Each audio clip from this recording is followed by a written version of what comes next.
Sean Gordon. We're at the Penn Embassy of 2012 this January, and we're just noting how this space has been here for 40 years, and it's a space of acknowledging the past, and you could even say some of the past, some of the pain of the past is continuing now in different forms, but still just as brutal of results. And so then I'm asking Sean, are we stuck somehow in trying to tell this story? Is it time to make another step, to take a step forward and actually start to cure some of these past ills? And it seems like when we think about what doesn't work, we can think of all kinds of reasons why it's hard to change it. I guess the thing I look at and the challenge for me is that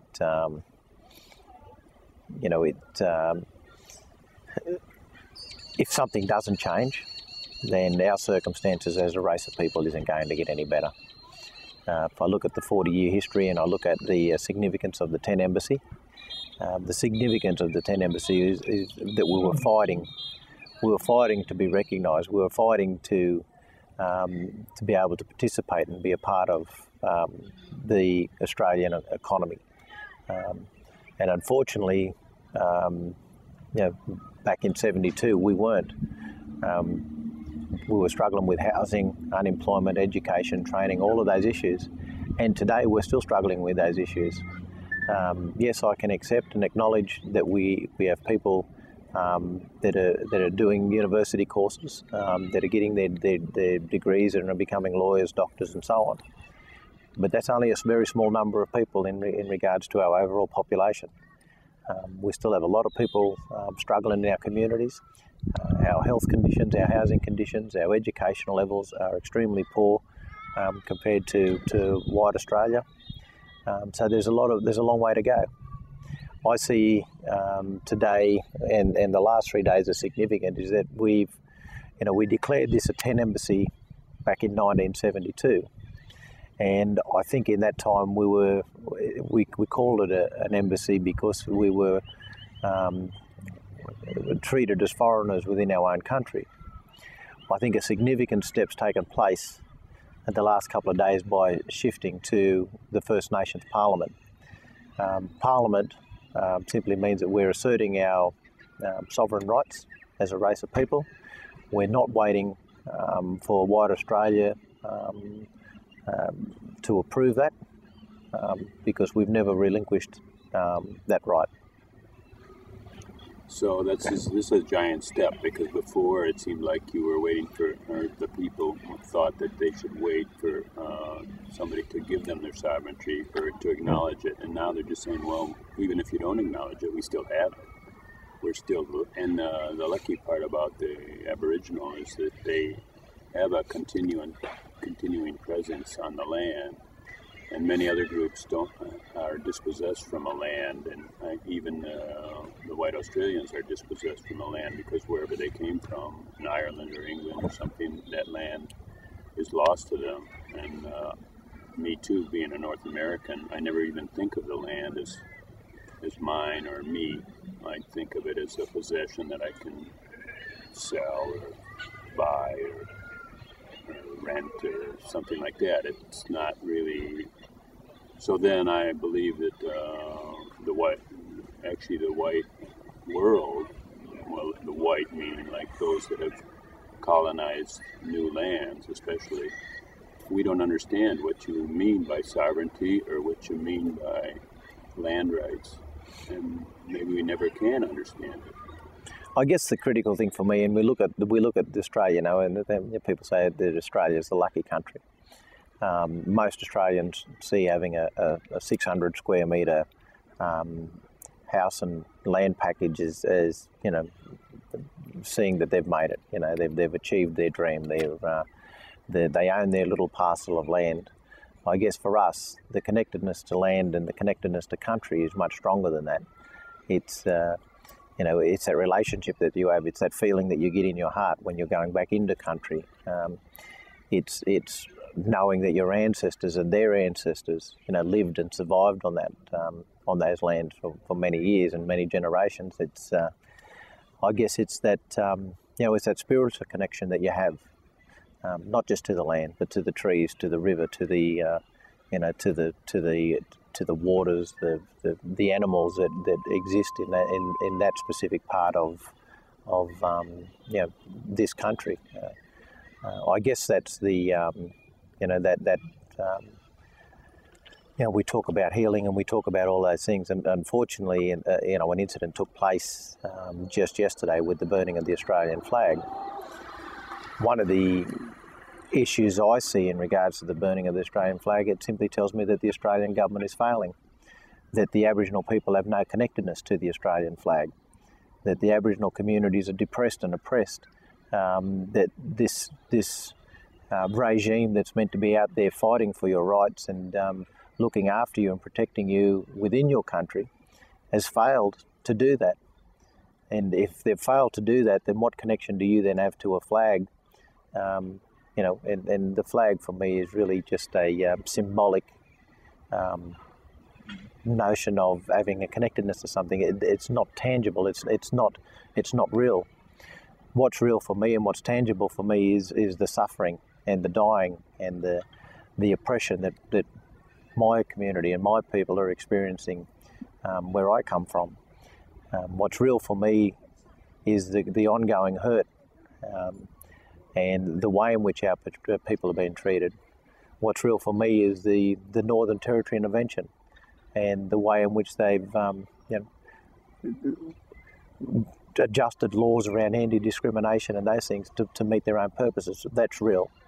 The Australian flag is really just a symbolic,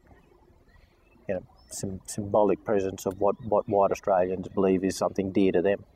Maybe the flag of the Aboriginal is the land, and the desecration of that land is just as malice as the burning of the flag. And the desecration means like digging up uranium and releasing radon gas, digging up gold and treating it with cyanide, doing coal steam gas, which injects chemicals into the groundwater.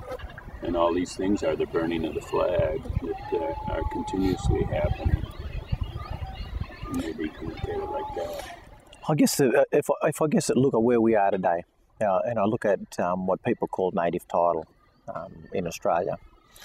Now, native title really just gives an Aboriginal person, once they've been able to prove to the federal government that they are native to that land, and they've been able to prove that they've practiced their cultural traditions for generation on generation.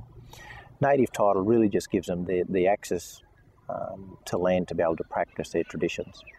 It doesn't give them an economic base. It doesn't give them anything significant.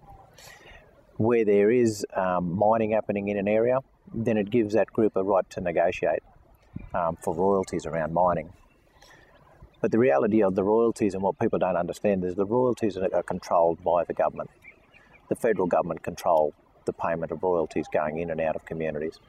The federal government signs off on the final terms and conditions as to what the native title is settled on. So the federal government are really shifting their responsibility as a government to be able to provide adequate housing, health, education and health services to our communities.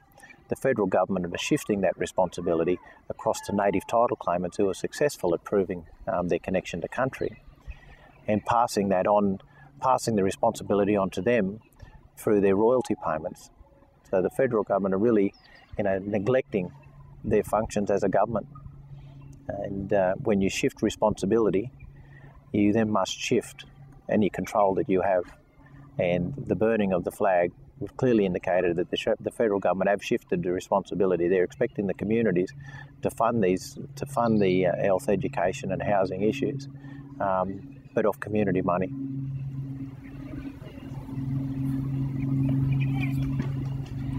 I heard you speak before about in some ways economic freedom has to come first, because you could say self-determination, but if you don't have any way to feed yourself, it's not a self-determination. So then in one way, we could see that even Australia, Greater Australia, is looking for an economic freedom because they're trying to develop minerals and energy and so on and so on, and they're trying to get these large companies in here.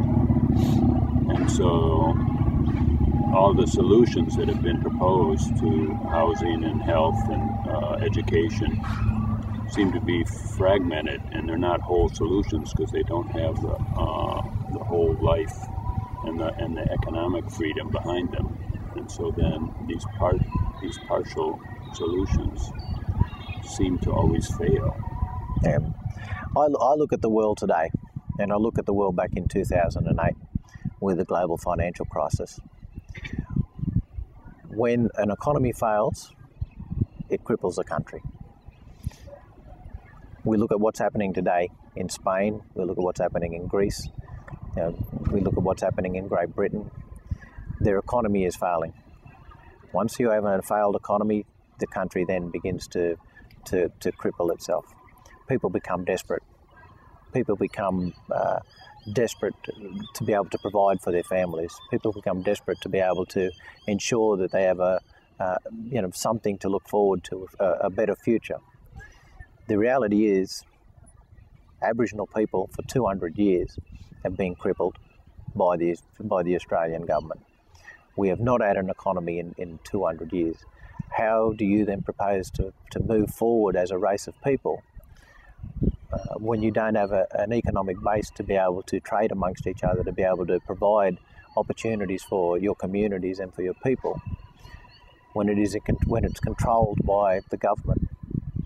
And we have a significant industry in this country which is called the Aboriginal industry, and we hear it on a daily basis that $20 billion has been spent on the Aboriginal industry to fix our health, education and housing problems. The reality is, how much of that money is actually getting on the ground? It may be $20 million coming from the government, but by the time it feeds its way down to the communities, you're looking at small pockets of money to be able to do and provide specific services. So for me, there is an Aboriginal industry out there, but it's separate to actually having an Aboriginal economy. So what would an Aboriginal economy look like? Because, would you be farmers? Would you be manufacturers? Would you be service providers? Would you be tourism industry? Would you be developers? How would it look? Well, I guess for us, it could fall in a whole range of categories. And what people fail to understand is that back in, prior to European invasion, settlement, call it whatever you want, Aboriginal people had economic lands. We had lands that were specifically used for economic purpose. We had lands that were specifically used for cultural purposes. We had lands that were specifically used for environmental purposes. This concept of Aboriginal people not having an economy and a trade amongst each other is a false concept. We had that. You don't survive for 60,000 years without having that type of structure in place. The decisions today is that Aboriginal people need to go and assess their lands and determine what is cultural lands, what is economic land, and what is environmental land, and make the appropriate decisions to do something around that. Now, I see cultural lands purely being, exactly that. They're lands that you want to protect and preserve forever and a day. They're lands that identify who you are as Aboriginal people. They give you connectedness. They're lands where you practice ceremony. Environmental lands in an ever growing climate, with this climate debate and constantly happening. There is opportunity for us to get into the climate market through biobanking schemes, through carbon trading schemes. That's not out of reach for us. Again, it's looking towards Aboriginal people to be able to provide that. And there is going to be economic lands. There will be lands that we own as Aboriginal people that will lend itself to development, whether that's an industrial, commercialised development, whether it's residential development, whether it's a development that means a straight off sale to be able to put dollars back into your community. Those opportunities will come, and when they come, we need to be clear and understand that when we make those decisions about how we provide for our community, They're sustainable decisions. They're decisions that we know do not change who we are as Aboriginal people, because countries evolve. Our cultures had to evolve and adjust as new technologies are introduced. As we're continually further and further pushed out on the fringes, we've had to evolve and adjust to that. So the opportunity for us to be a part of a thriving economy is there, but the decisions need to come from us as to how we achieve it. The way Western society or just modern society has developed nations, it seems like it's almost necessary to have a unified body to negotiate with another unified body. And yet, probably none of us have the tradition of being together as a one. Now, the United States has 50 states, and at one time they were quite separate, and it's been a struggle to somehow see ourselves as a federal nation and without giving away too much of our local power. And many people say that really the power should be in a community, but then every community has a different financial capacity, and so then that's frowned upon also, because you're saying, well, how come because we don't have the resources we have to live such a secondary life? But what I'm asking, I guess, is that the Aboriginal tradition is not one people, it's 300 peoples, or family, extended family groups, or tribes, or however you like to call them, nations now. And so then this is a struggle that in order to kind of achieve world goals, somehow you're forced to come together and act as one voice. And how is that going to happen? And is that something that you can lend yourself to? Well, I think it is. I think within every society there's a critical turning point. And for where we are today as Aboriginal people, what's been happening for the past 40 years hasn't worked. And when when communities get to a point where there's no other choice but to revolt, then that's when people come together. We're at that point. We have our corporate blacks, I like to call them. These people that have got the ear of the government, and these people that have say that they speak on behalf of Aboriginal people, or that they speak on behalf of communities. The end of the day, you go into the communities, and the communities do speak on behalf of themselves, and they'll tell you what their problems are, and they'll tell you our disadvantage or how much of a struggle it is from day to day. We're at a critical turning point. The issue in regards to the Prime Minister being dragged out of a building, again, it wasn't an attack on the Prime Minister. It was really just trying to get answers as to why the opposition leader would make such false statements or stupid statements. Those type of things clearly unite a people and galvanise a people, and it brings communities together to say, well, it's now time to take up the fight. There's actually two main strategies that I can see here just in the few days I've been here. And one, of course, is to try to get participation in the government, which has been maybe an ongoing 40-year struggle or longer, 200-year struggle. And it seems like that's not working very well. And I could comment on maybe different ways that could be requested, but another way seems to be to play a trump card and say, well, if you look at all the ways this land was occupied, it was never done according to law, and then some kind of a law was put on top of that structure. And so if you go back a little farther, that really this is an illegal government as far as they'd have no jurisdiction on the Aboriginal peoples. And so then that's a second system, or second strategy.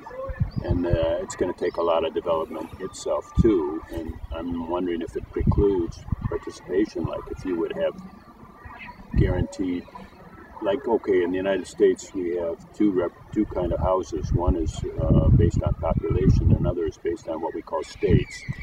But we could say that you would have guaranteed 2 senators that were Aboriginal senators. If it would make any difference, I don't know. But, I mean, that would be kind of like a way to participate, to have some guarantee.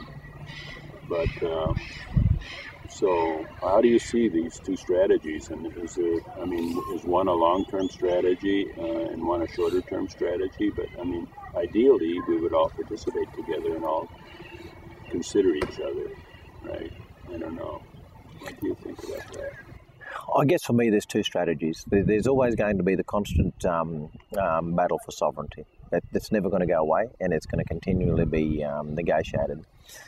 Currently, the Australian government are rolling out consultations around the Constitution and Aboriginal recognition in the Constitution. Now, I fail to see how that's going to work. The reason I fail to see how that's going to work, we're going to need 75% of the Australian vote. Furthermore to that is, if the opposition leader is coming out and making brash statements around moving the 10 embassy on, and the current Prime Minister isn't refuting those statements, these two people have a 50-50 split in the votes. Tony Abbott has a 50-50 as 50% of the votes, and he's making ridiculous statements. Julia Gillard had 50% of the votes, and she's not refuting his ridiculous statements. Then what hope do we have of getting 75% of white Australia to support recognition of Aboriginal people in the Constitution? You know, I think if it's put up, it'll embarrass the Australian people, and it'll also make it clear to the Aboriginal people where it is they fit in this country, because I don't believe it will get supported. I guess the critical thing for me, long term, continue to fight for sovereignty, continue to be recognised as the first people of this country, and make sure that we have structures in place. The short term is to continue to rally our people and start to push the process of economic independence. Because without economic independence, we're constantly at the handout of government and corporate Australia. And while ever you're at the handout of government and corporate Australia, and they have all the resources, and we have all the need, you have imbalance. It is not equitable, and it is not fair. Whilst ever we have that position, we will always be treated as second-class citizens within our own country. So it's still, everything takes some kind of financing, even this push for sovereignty, but a push for the Parliament to recognize your sovereignty. I mean, one way to do it is just to have sovereignty and say, have somehow the representatives of every group, of every Aboriginal group, elect your members to your own, however you would want to do it, and then just come to 10 Embassy and offer this government the terms and conditions of living on your land. Yeah. I guess the process for me, and that's kick-started by creating of the First Nations Parliament. The Constitution is already written. The Constitution is written in Aboriginal law. Aboriginal law is what sustained us and allowed us to survive for more than 60,000 years. It covers our traditions, our cultural practices, our beliefs. Aboriginal law, I guess, it gives us that order that we need to be able to make decisions that are in the best interest of our people. That law becomes the Constitution in regards to how we move forward as a race of people. So there isn't really a lot to do, I guess, other than bringing the people back to the 10 Embassy.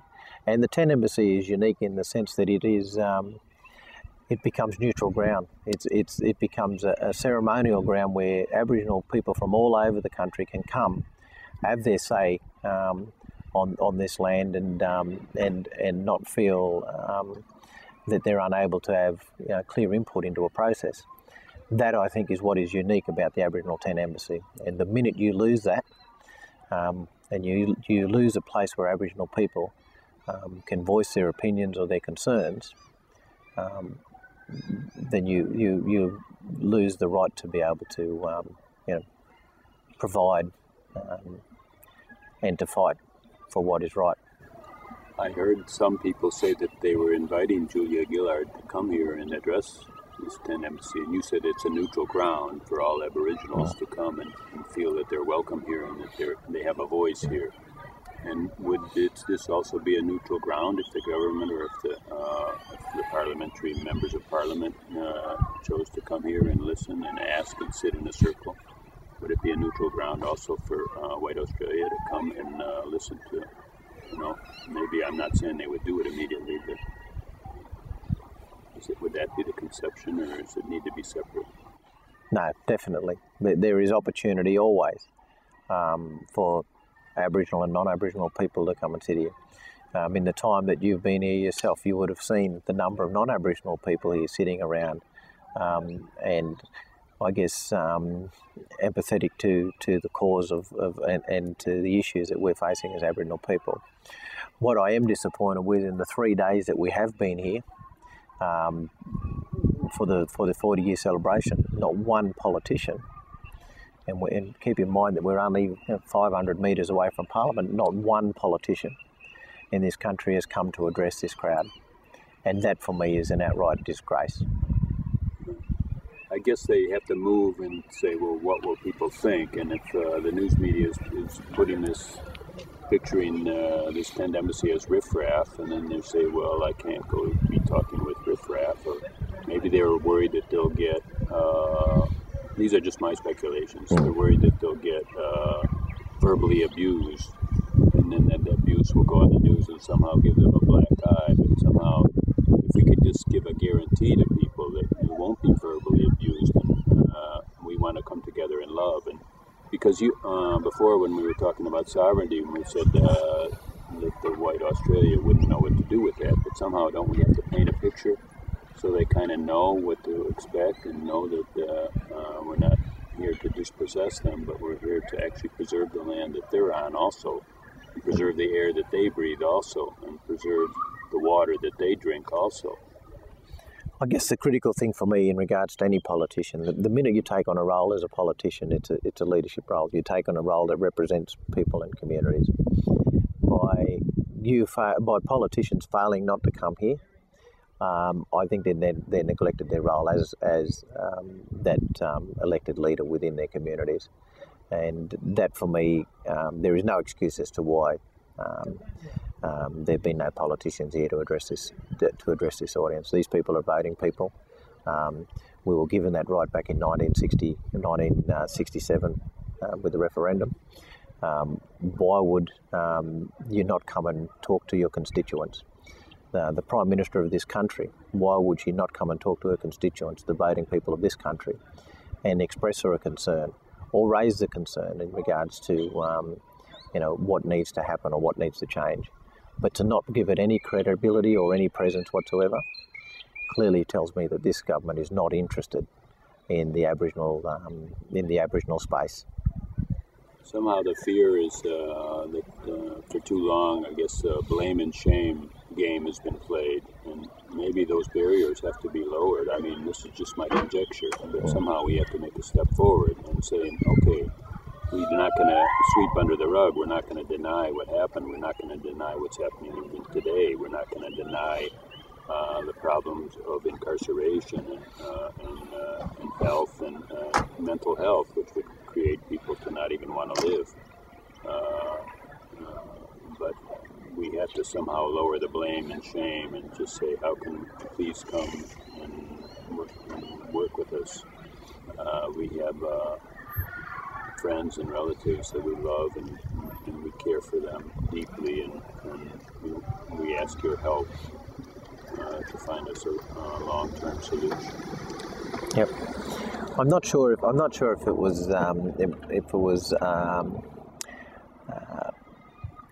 Einstein's theory on insanity, but it's a theory that says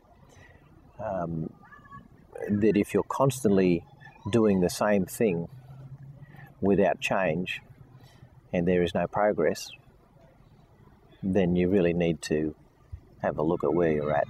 In other words, if you're expecting a new result out of constantly doing the same thing, and that's what we do, we just do it harder and harder. We say, well, I guess we didn't do it hard enough, Yeah. So and what's happening right now isn't working. The resourcing, the programs, the strategy. What we're actually practicing at the moment is insanity. Thank you, Sean Gordon. I truly believe that your voice will be, in many ways, not just a small interview, but will be a very additive plus to seeing the needs of all peoples and somehow including everyone in a greater solution for the good of all of Australia and the world. And I thank you for the privilege of speaking with you. Thank you.